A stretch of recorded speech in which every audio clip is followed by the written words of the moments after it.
Hello and Mu'adim L'Simha from Modi'in, Israel. I'm sitting here in my home and I want to share some thoughts about the enigmatic holiday of Shemini Aseret.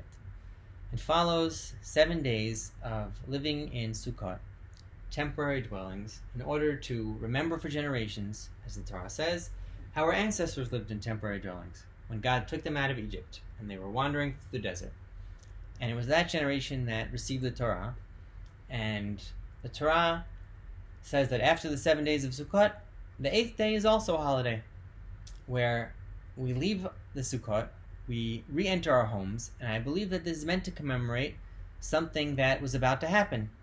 Our ancestors were to leave their temporary dwellings in the desert and finally enter the home, our national homeland, the land of Israel.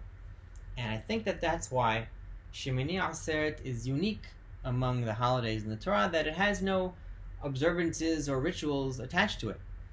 I think that it was meant for us, now becoming a little bit more independent as a nation, to figure out on our own the best way to commemorate the day and to add meaning to it ourselves, which is something that eventually happened. Because, for example, what we added to the day is the prayer for rain.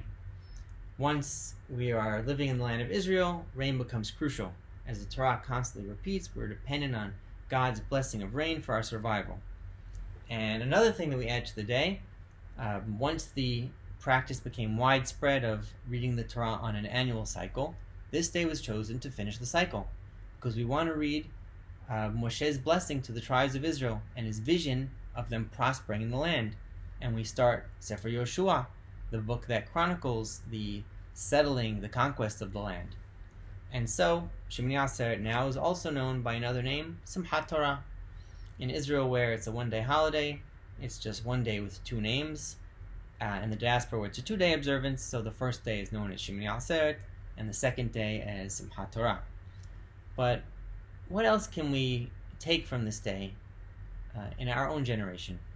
I think that aside from remembering on Sukkot the wandering of our ancestors in the desert and how God sustained them at a time when they were vulnerable, we can also think about the more recent wanderings of our ancestors and even of ourselves in the diaspora, where even though our homes were always temporary, God sustained us and allowed us to prosper, and we picked up many positive things along the way, which is reason to celebrate. But on this 8th day of Shemini Aseret, I think that, especially in our generation, we can appreciate that we have the ability to settle in and develop, once again, our own country. And after all is said and done, there really is no place like home. Chag Sameach.